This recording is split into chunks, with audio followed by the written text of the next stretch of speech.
Eid prayers and the significance of the Eid prayers. And then I'm going to speak a little bit about another pillar of Islam. Okay, so 5 pillars. First and foremostly, our faith, pillar number 1. That is the doorway to the religion. So that faith is the most important part of our religion. And faith because it's a driver of our deeds and actions. So without having faith, if our beliefs aren't correct, our actions and deeds will not be correct. So faith is first, our daily connections with our Creator, prayers. We have been created to worship Allah. That is the purpose of our creation. Just like the angels have been created to worship Allah. Then fasting, which we've covered. Zakat, which is a charity. And I'm going to speak a bit more of that after the Eid Salah. And Hajj, which is a pilgrimage to Mecca. That's once in a lifetime, if we have the opportunity, the ability, the finances, etc., to go. So, did we speak about Eid prayers last week? We didn't we? Yeah.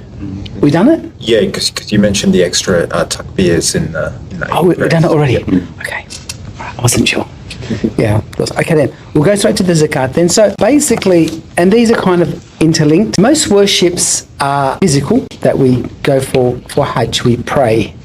You know, some have to do with abstaining from things, and that is fasting. It's not doing something, not eating, drinking, engaging with relationships from a certain time to a certain time. And zakat, which is the charity, this is got to do with money, a monetary type of ibadah or worship. So firstly, we need to understand that everything that is given to us is given by our Creator. Being rich or poor is not in our hands. Okay, it's what the Creator decides for every single person. And our sustenance, what we would receive in our lifetime, is already written. We do believe in taqdeer, which we've gone through. That is about destiny, good or bad. It's in the knowledge and control of our Creator. So, of course, we make effort. You know, this is a part of the tradition of our Creator, that we make effort. We don't say, well, look, I'll sit back. Whatever's written for me is written for me. I don't have to go to work. If it's written for me to get something, I'll get it anyway. No, that is being, irresponsible. We make our effort, and Allah can reward that effort if He wishes. Okay, so really it's all the property. Everything is a property of our Creator. He created all things. It belongs to Him. He's given us ownership of certain things, which is recognized. So we can have ownership of land, of wealth, of gold, of buildings, all these type of things. We have that ownership there. Nothing is going with us after our death. When we go into the grave, once we leave this earth, we leave only with our good and bad deeds. Any materialistic things, any physical items are left behind. And when we pass away, that ownership also comes to an end. It becomes now to our beneficiaries, our heirs would now own that. You cannot own anything. So Allah subhanahu wa ta'ala has also, one of the pillars of Islam is made an obligatory charity. There's 2 types of charity. One is the compulsory charity. Okay, one is the compulsory charity, and there's only really 2. One after the Ramadan, that small amount that we give, about $15 or so after or before the Eid. Now the annual charity is called zakat, and this is once in a year if we have the means to give that charity, because you can be a giver of charity or a receiver of charity. So people that have excess wealth, they need to give something to the poor, and those that don't have that excess wealth, they can receive that charity. So the charity, the compulsory charity is once in a year we give 2.5%, 1/40th or 2.5% of our excess wealth, and that needs to go to the poor. Now, firstly, there's some things that we don't need to give charity for. Okay, it's not all our belongings. Certain things we do and certain things we don't. The house we live in, if we own our house, the house we live in, that we don't have to give charity on the home that we're living. The car that we drive, we don't need to give charity on that. If we own some land, you don't give charity on land. Okay? All your personal effects, clothing, furniture, all these type of things, you don't have to give charity on those things there. Charity is only given on our excess wealth. It used to be mostly gold and silver. That used to be the currency of the world. And if you go back a few hundred years, they had gold coins, silver coins, and that's the way they used to trade, or that's the currency they used to have. So cash took over, and they used to have the reserve bank, which held all that gold and say, this is actually, the $50, $20 bill, all those type of things. That is actually a receipt to say that you own $50 worth of gold in that reserve. And you actually used to, in the olden days, you used to go there, you can actually trade that back. They took the gold away, but that kind of cash remained. So that's a currency. So firstly, gold and silver still stands if you have gold and silver. Okay. For the ladies, most of the scholars say that it's gold and silver you don't use as jewelry. So if you've got bracelets and rings and necklaces and earrings, you have gold items that you use for your personal use. Now, you don't pay charity on that. It's gold and silver that you're not using. So gold and silver, cash in the bank. Okay. Now, there's other things that only apply for certain. There used to be the livestock that people used to have all the time. Most people's wealth used to be livestock, goats, cows, camels, those type of animals, or they used to have farms. Most people were farmers. Most people used to have their own stock there. You would normally give charity on that stock, but there are still farmers there, but not as much. So those things don't really apply to us unless you're a farmer. Then also on your shares, if you've got a share portfolio, then and you're a short trader, like you trade just back and forth on those shares there. So it's mostly your excess wealth in form of gold, silver, and currency. Now, a few things you've got to do. You've got to look at firstly all your excess wealth and all your liabilities. So basically, if someone's got $20,000 in the bank, but he owes to the bank $50,000, might have on his home, whatever the case may be. So he's actually in debt, which most people are. Most people that they have a mortgage would be in debt, and that debt normally is there for a very long time. So basically, technically that person does not need to pay any zakat, the annual zakat, because that person's in debt. Now, the scholars have touched on this subject here. And what they said, well, look, we've put ourselves in that type of debt. So we should, and we are comfortable, so we should give something. Technically, there's no zakat, there's no annual charity on a person that's in debt. But we put ourselves in that debt, then we should give something. But technically, we don't have to give anything. It's more the people that didn't put themselves into debt. They're renting their homes, but because whatever finances, they are in debt. Well, in that case, if they haven't put themselves in that situation, then definitely they don't need to give any charity. So how do we calculate who gives charity and who doesn't? So again, we put all our assets, or the assets which we have to calculate, and all our liabilities. And then what would happen, it's normally about, if we own more than 612 grams of gold, or the value of 612 grams of gold, then basically we have to pay charity. And if we have less than that, we don't have to pay anything. Others say 87 grams of, 612 grams of silver, or 87 grams of gold. So you can calculate with either one. It comes to around $300 and something. It's not a lot of money, but you got to think in the olden days, there wasn't a lot of money available. Money was very, very scarce. And now money's become like, it's just numbers on a screen these days, but it's abundant. Okay, so we could always look up to see if we do need to pay an annual charity. Now, how do we calculate when we pay? It normally can be paid any time of the year, but we allocate a date. And it's best to allocate a date according to the Islamic calendar, not the Western calendar, because the Islamic calendar is 11 days shorter.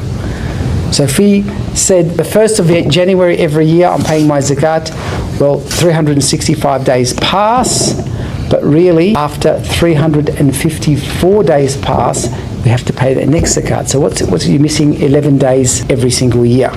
So it's best to go there. And people sometimes allocate Ramadan because it's easier to remember. We're going to fast, I need to pay my zakat. That's fine. You can allocate whatever you want. Now, when does a person start paying charity? Is when he has more than that amount which I mentioned for over a year. And what we do is say he's allocated the first day of Ramadan to pay charity. Then he will then, on the first day of Ramadan, that time, look at his bank balance, his assets, his liabilities, calculate it, see how much he needs to pay. So if he's done all the maths and he's got $20,000 to pay charity on. So he just calculates, pay $20,000, that is going to be, how much is that? $500. Yep. So he doesn't need to give it straight away, but he allocates it, okay? That's the day I pay charity, it's $500, put that to the side, that needs to go to the poor. Now, charity has to go, it cannot go to a mosque or to build a well, or to build an orphanage. It's got to go to poor people, people that are in need. Now, that is the optional charity. I said there's two types of charity. One is the compulsory, that is a fard, it is mandatory for us to pay. The other one is the optional charity that we can give any time. They can go to anyone you like. They don't have to be poor.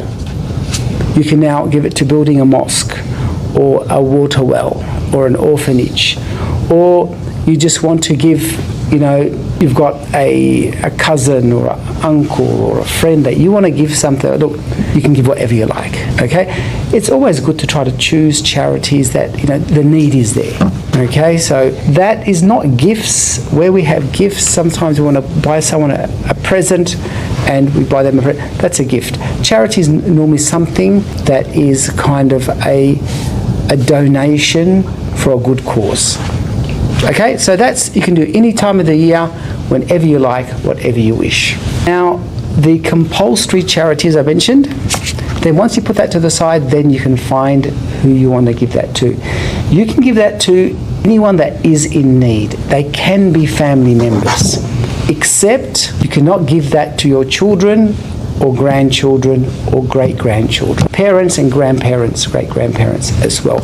So, parents and upwards and children and downwards. You cannot give your charity to your direct children or parents. Anyone else besides that, you can give charity. And it's actually beneficial for us to give to those that are closest to us. So, brothers, sisters, uncles, aunties, nieces, nephews, cousins, anyone that you feel that, okay. Now, this charity, as I said, that person has to be in need. He has got no excess wealth, or that person's in debt. All right, then you can give it to them. Now, you don't need to tell them that, brother, this is my zakat, this is my compulsory charity, I'm giving it to you. Because it kind of, some people... Diminishes, that's right. So you can just put it in an envelope and say, look, this is for you, this is from me for you. There you go. Or give it to a third person to pass to that person if you want to keep it secret from him. Okay? And how do you know that person, well, you can't look at his finances. Okay, just if you've got an understanding that this person is in need, then yes, okay, yes, I feel that this person is in need. From his situation, I think he is, he can accept the charity. Then we don't need to go do a full-blown investigation on that person's financial situation. Now, you can give to charity organisations. They've got all these things, do it online. Then they do the work for you. Because normally when you go to those charity organisations, you've got, like Sadaqah.org and all these type of ones, there's overseas ones and things like that. Now, with those ones there, when you go into their websites and apps and things like that, they'll tell you, okay, what do you want to pay to? Is it zakat? Then they'll say, okay, is it that compulsory charity? Then they have a certain account for that. If it's an optional charity, or if you want to give it to a building of a mosque or something like that, they'll have another account. So they'll have those things there. Make sure you put it into the right account there. So now, up until there, is there any questions about the charity?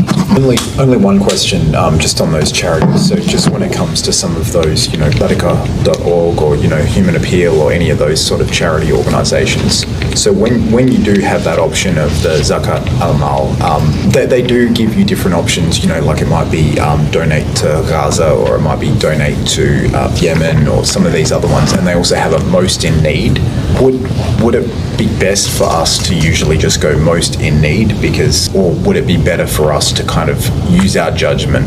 What would be? Okay, good question. So look, basically, when it comes to optional charity first, then, some people sometimes will come around, like from Sydney or from New Zealand or different countries. Oh, look, we're building a mosque, help us out. Okay, you can give, that's the... Yep. When it comes to the compulsory charity, they said it has to go to certain people. Yep. Okay, so then it should go to the people that are most in need. Yep. Try to give it to the people that are most in need. I say, technically, anyone with a mortgage is actually in debt. Technically, they can take charity, but they say, well, look, you put yourself in that situation, it wouldn't be right for a person to take charity and say, well, look, I'm taking this charity because I can accept it, but he's living very comfortably. It should really go to those people that are struggling, for their daily bread. Some good examples as well. Say someone's daughter needs an operation, and that family is in need and they can't afford that operation. Well, look, I'm going to give them some charity, or for my compulsory charity for operation. They are very much in need. It's a life-threatening situation. And so you can do it like that. I said you can put it with most in need there. Like Gaza, that was a very big crisis. Yeah. Okay. And the borders are now open, so, obviously that was a thing. Sometimes there's a flood here or something, and look, again, it's an emergency. All of a sudden, a flood takes place, something like an earthquake, and you find all these homeless people now without food, they're kind of relying on people's donations. That is a crisis. So that's the best place for it to go at that time there. Yeah. And why you bring that up as well, now, normally with charity, with the zakat, with the compulsory one there, if we miss the date, then we have to go back and calculate. So if we haven't given, we didn't give our charity, I didn't give the charity, I forgot, it was due 3 months ago, you can always still give it.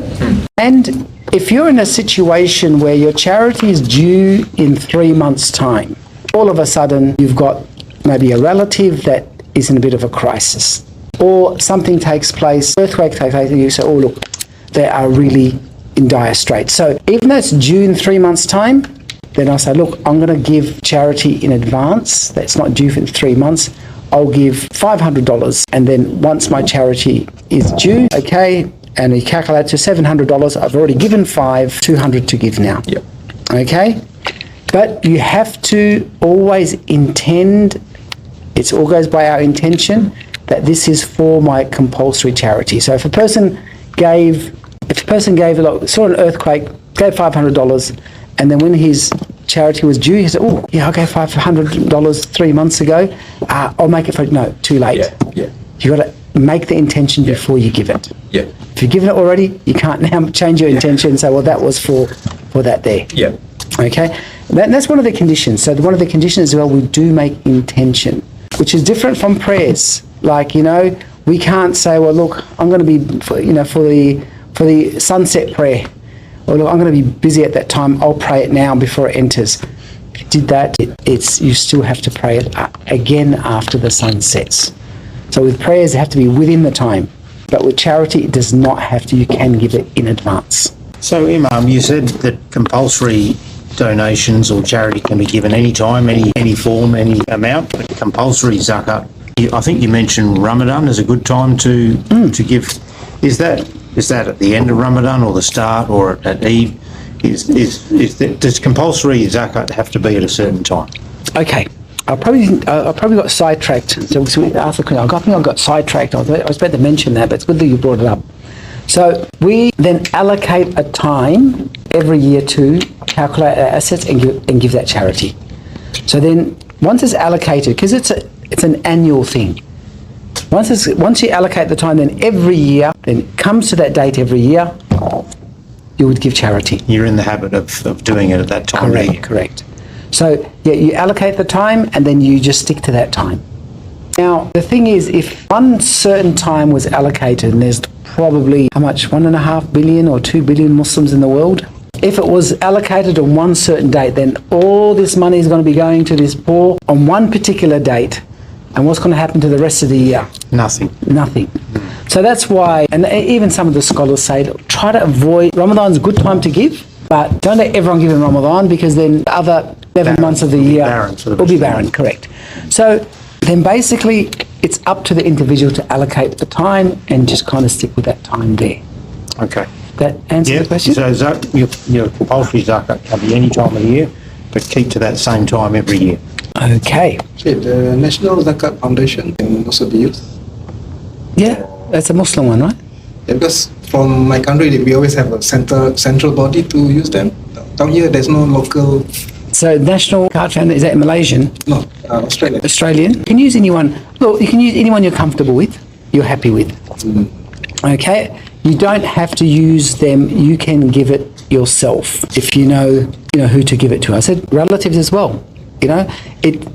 It doesn't automatically need to go overseas. A lot of people think charity must go. Australia's a rich country. There may be someone in Australia that is, or there would always be people that are in need. So, again, it depends what it is as well. Someone needs to go for an important operation, they haven't got, give that to me as well. It's like you mentioned giving to the family. So some of the brothers may have non-Muslim family. Can I still give to them? Now look, with since you brought that up, now with the compulsory zakat, it should go to the Muslims. Okay? With the optional charity, it can be given to anyone. But just the compulsory one, it should go to the Muslims. But if you have some non-Muslim families, then optional charity is fine. Yep. Okay, so go with a company that you're kind of comfortable with. So and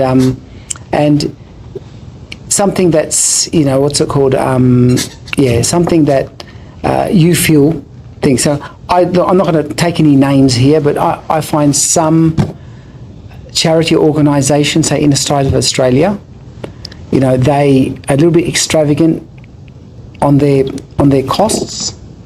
Okay, they're always making very fancy flyers and all these type of gifts and all these type of things. Well, I think more of that money should be going to the poor.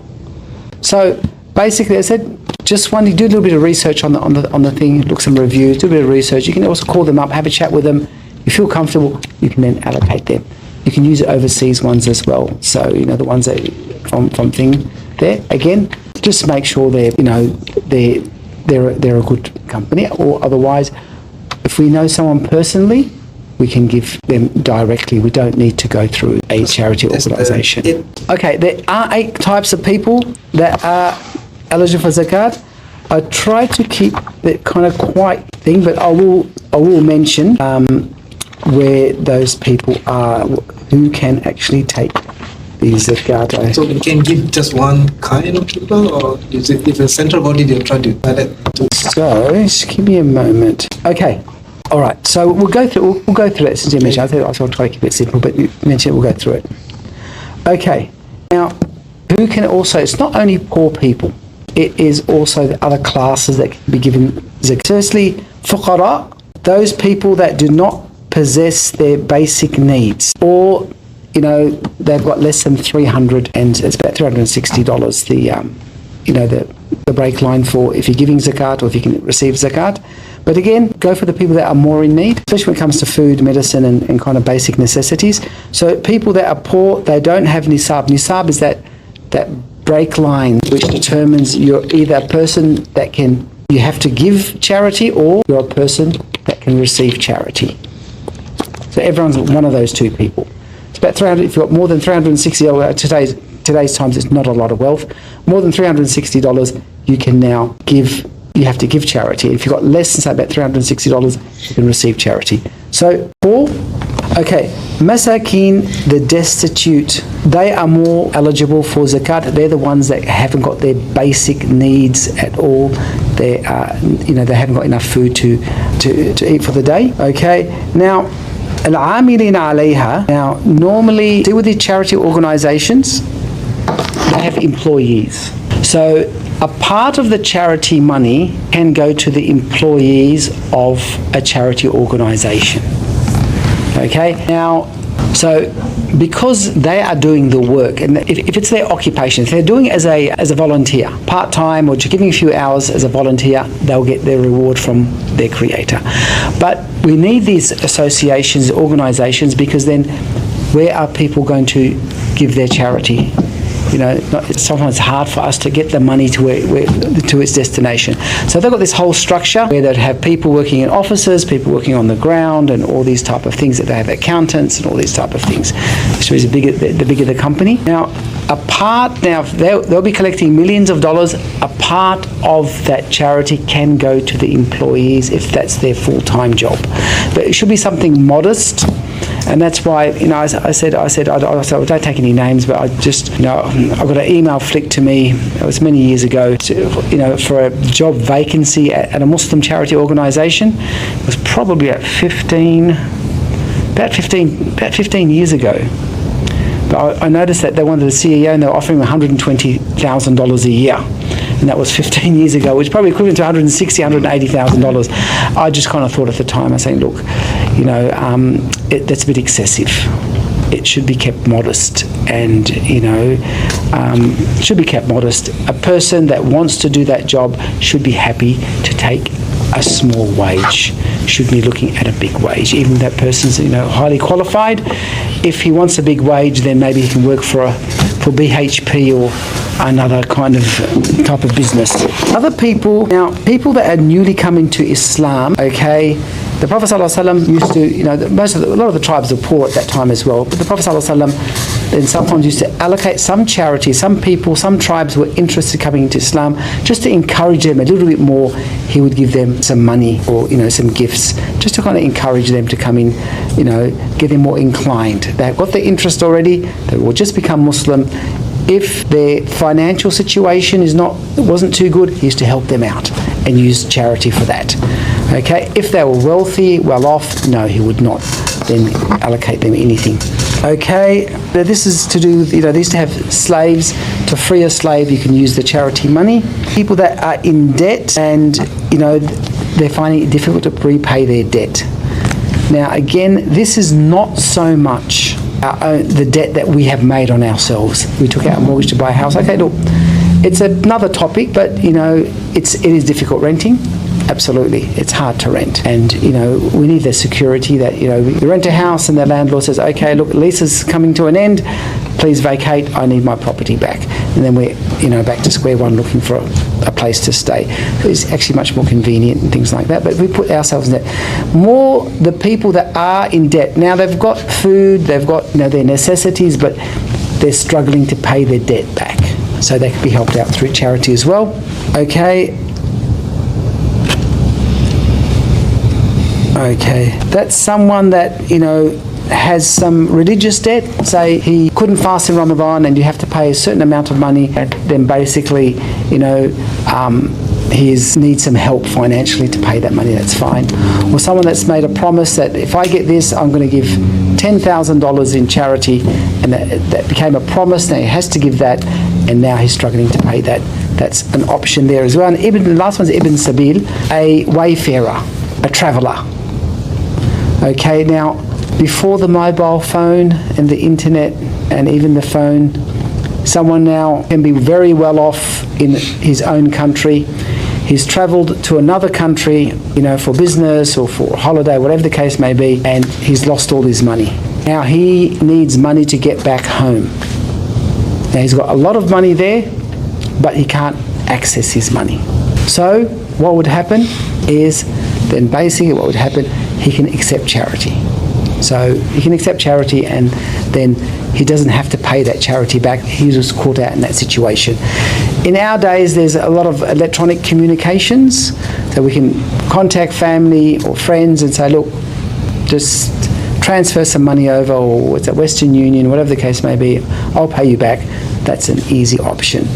But technically as well, if he's in that situation, he can accept charity because he's now he's stuck, basically. Okay, they're the categories of charity. Okay.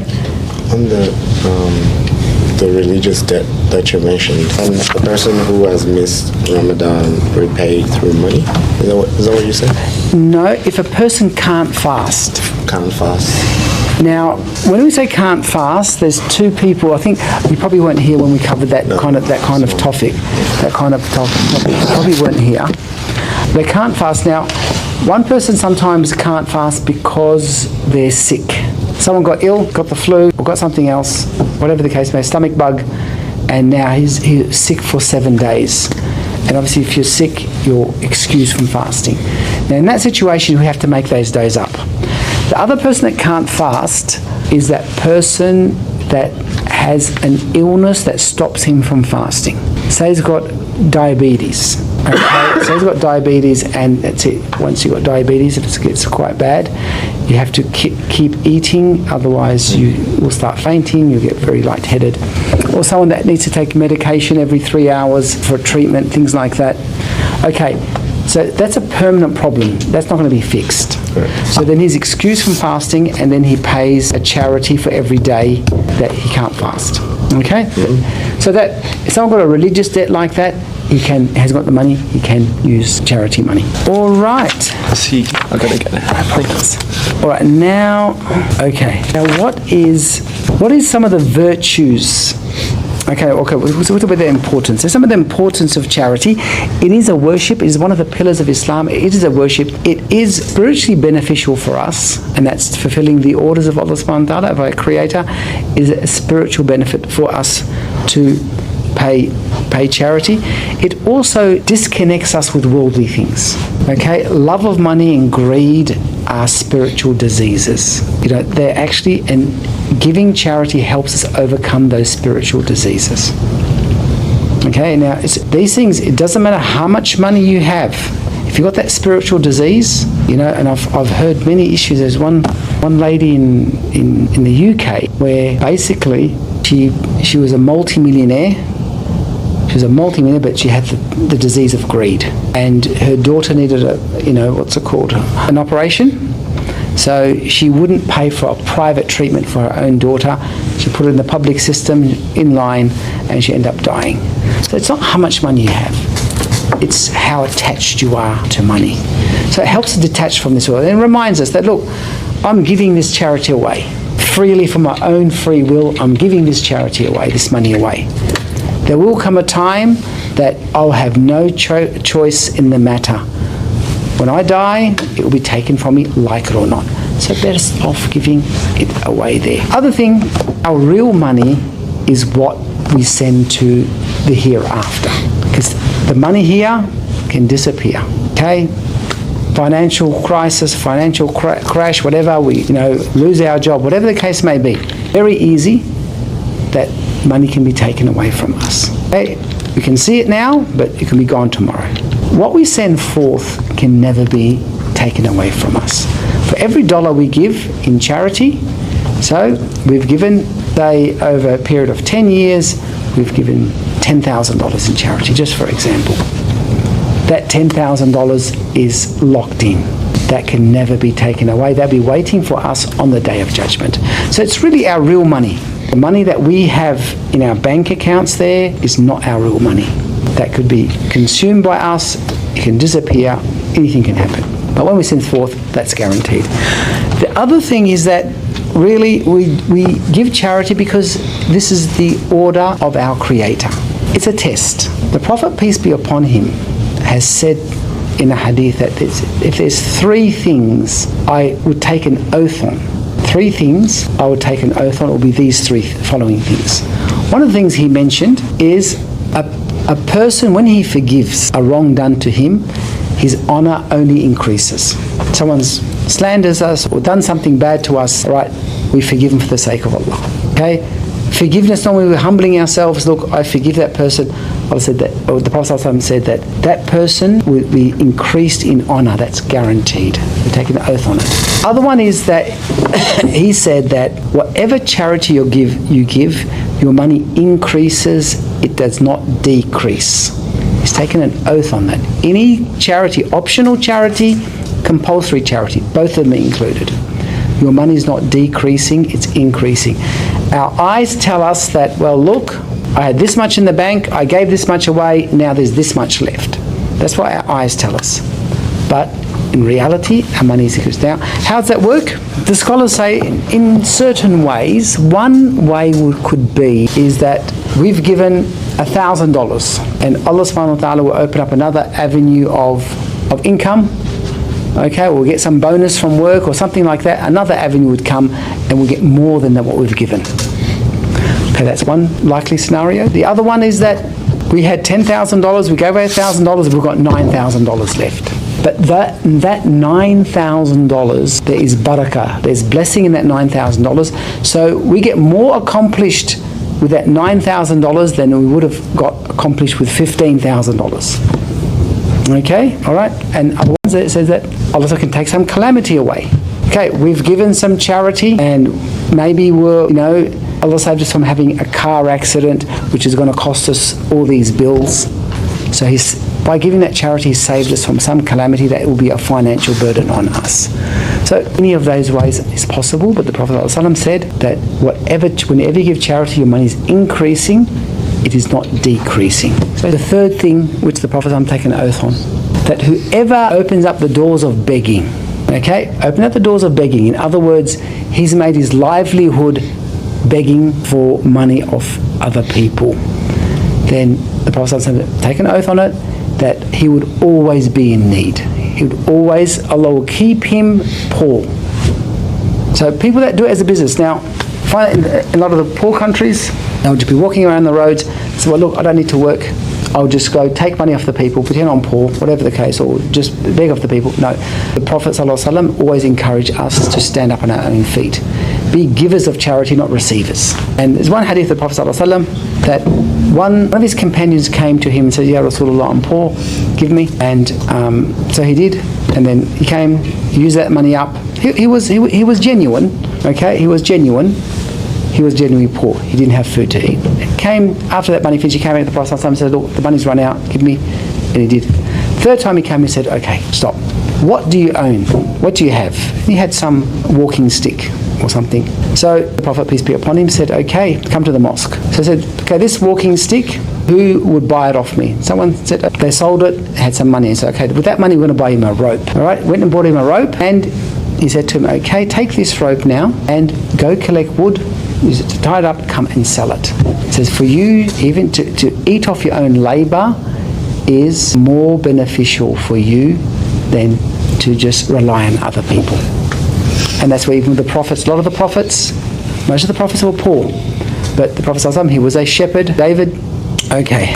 Now, the virtues of charity. Okay, some of the virtues of charity, and that is, firstly, it gains the pleasure of Allah. Allah Himself is extremely generous. We can never understand the generosity of our Creator. And He likes people that are generous as well. So being stingy, being miserly is not a quality of the believer. The Prophet was also very, very generous. At the same time, we need a level head. The Quran tells us as well, don't give all your wealth away and then you're now in need. No, give some away. Give some of your wealth away. Keep some for you and your family. You don't want to burden yourself or your family there. Have a kind of a middle way in there. A balance. It increases wealth, as I mentioned. It protects from losses. Because when people they have charity due on them, the compulsory one, and they don't pay that, it's a means of, calamity in their wealth as well. It also is a means of getting Allah's forgiveness. Once someone came to the Prophet, peace be upon him, and said, Ya Rasulullah, I committed a certain sin. I did a certain wrong. So the Prophet ﷺ said, okay, pray 2 rakats of prayer, ask Allah's forgiveness. Also, go give some charity. Okay, whatever you can afford, if it's $1, give $1. If it's $10, whatever, give a bit of charity, because charity is a means of our sins being forgiven. It will provide shelter for us on the day of judgment. Okay, there are people that will be under the shade of the throne of Allah subhanahu wa ta'ala, of our Creator, and it does give us that shelter on the day of judgment. It's a means of protection from the hellfire. Sins draw us towards the hellfire. Good deeds draw us away from the hellfire. So it's a means of protecting us. It puts blessing in our wealth, and it disconnects us with the love of this world, which the Prophet peace upon him said that the foundations of all sin is hubb dunya, or love of the world, love of pleasures and love of wealth. So the bounties of Allah are there to enjoy, but we avoid gluttony. Gluttony is kind of, where we're just seeking pleasure and avoiding pain. It doesn't really, is that? Okay. So we should be like always seeking pleasure and avoiding pain. Pain, it strengthens us. And that's what, the religion teaches us. Okay, it's comfortable sitting on the couch, but standing up and doing your prayers, we are now going through a bit of very light type of pain. It's not pain, but kind of discomfort. Okay, fasting, another one, all those type of things. Person that has discipline in himself is always a happy person. A person that's just running after the person's own desires and looking for any pleasure they can get, then that person in the end will never be happy either. Okay, all right, so I think that's okay. Any questions on that at all? So your husband's grandparents, you can give. Okay. So your husband then could not give, but you can. But he can't give it to you and give it to them. Okay, so yes. And sorry, since you mentioned that you can't give it to your wife and the husband can't give it, the wife can't give it to the husband can't give it to the wife. Yeah. Sorry, good thing you brought that up, because I forgot to mention that. So husband and wife can't receive zakat from each other, as well as parents and grandparents. But is that what they're called? Grandparents-in-law. Yes, you can, because you're not kind of related to them, but husband can't. Say for someone who's elderly, couldn't fast, and he knows that he will not be fasting. So what's the recommended? Shall he start giving the fidya? Yeah, he can give the fidya. Straight away? Yeah. And how is it calculated? The zakat al-fitr, the zakat that you give, the charity you give before the end of Ramadan? Yeah. Okay, that's the same amount as fidya. So I don't know, someone just sent me something that's $16 this year. So every day you pay $16. I said... It says $18 per person here. Yeah, you're going to get a lot of different variants. It's in the ballpark. Yeah. We're in the bottom right. Yep, $18. It's got $16 thingo. Now, look, also depends if you go. It goes according to a certain amount of dates or grain, or type of. It could be wheat or it can be rice. So if it's dates, it's this amount. If it's rice, it's this amount. If it's grain, it's this amount. Barley, it's this amount. Now, okay, $18 here. Now, if you go to somewhere like say Bangladesh or India or Pakistan or something like that, it's going to be probably about $3 or $4. Okay, so you can pay it overseas. Now, obviously, fidya, if you go by $18 times say 30, what's that? That's close. $540. Okay, $540. Now, that might be a lot for a person. If it's too much, they can maybe send it overseas or go with the overseas calculation if it's too much for them, okay? Depending on their financial situation. So then they'll go, look, I'll go for overseas, it's $5, then it's going to be $150 for all of Ramadan, and instead of being, $540. So you must be an accountant or an engineer. Okay. So the fitra you pay for your dependents, right? Yes. So with the fitra, the man of the house pays for himself, his wife, and any dependent children. Okay. So say you have, your grown-up children living at home. No, if they're not dependent on you anymore, they have to fork out their own. Yep. So, look, dependent kind of means that, yes. Now, even if they're still living at home, if they're kind of, in their 20s or that, and now they're either going to have a part-time job or something like that, it's good to actually not stop paying it for them so they can take the responsibility. Yeah.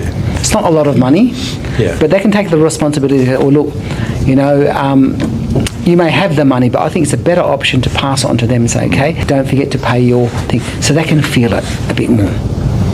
So you can pay that at the mosque, or Now, there's many, look, minimum thing, see website for more details. So I'm saying that this mosque here will be doing that. I don't know which website they're talking about. Which website they're talking about? I think there's a website for the Sakina. Yep. Most mosques collect it. Yeah. Otherwise, there's all these online in organisations. Singapore you go in and to the mosque and you sit down and, you know, you hand over the money and the imam or somebody there says a prayer for you and then you get a receipt. Then you get a receipt. Yes, yes. I think.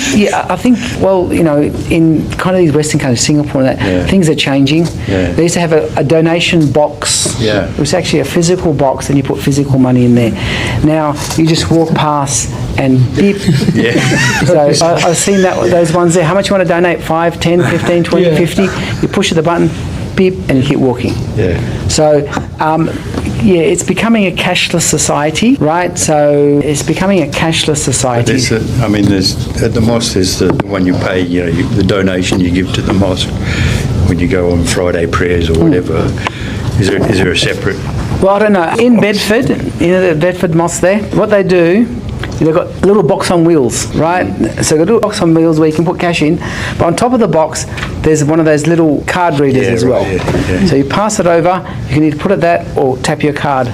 Yeah. So they've got both options now. Yeah. So basically, yes, either way is fine. It's just becoming a cashless society. I said it used to be gold. That was then it was. They've made it kind of money. Now it's changing again But to. there's no difference between the fitra that you're giving and the donation that you give on any normal day to the mosque. Sorry, I didn't understand. Okay, when you go to the mosque on a Friday, right, there's always a donation box. Is there a separate one for the... Yes, for the fitra? it has to go to the right one. Now, Yeah, that donation that's what I mean. box normally is for the mosque. Yeah. Utilities and the services of the mosque to keep the mosque running. Okay, that's for the mosque. Now, when you pay your fitra, you've got to give it for the fitra. Okay. So if they have boxes, they'll be labelled. They'll be labelled, this is for fitra, and they might have another box, this is for the mosque. So you'll get the right one. And also when you go on these websites, or whatever the case may be, then they'll have the options. What Yeah. are you paying for? Yeah, They'll have okay. fitra, and they say how many people, then you'd pay that there. So you need to Okay. have it allocated correctly. All right. It's a bit of an oddball question, but is zakat, is it tax deductible? That is tax deductible if you want. So basically, but you'd have to go through an organisation that is Gives you a receipt. Yes, that is registered as a charity organisation. So if you went with the overseas one, it wouldn't be. But if you went there, our tax should be tax deductible, shouldn't it? Time? Okay, what time is prayer? 8:40. There's 18 minutes left. I think we'll leave. If there's no more questions, leave there. I'm kind of just exhausted from talking. So, inshallah, well, for those that are having Ramadan for the first time, inshallah, I hope it all goes well for you. And enjoy the Ramadan. And we'll probably touch base for after Eid or something like that. I think they have a week off for Eid or something. And then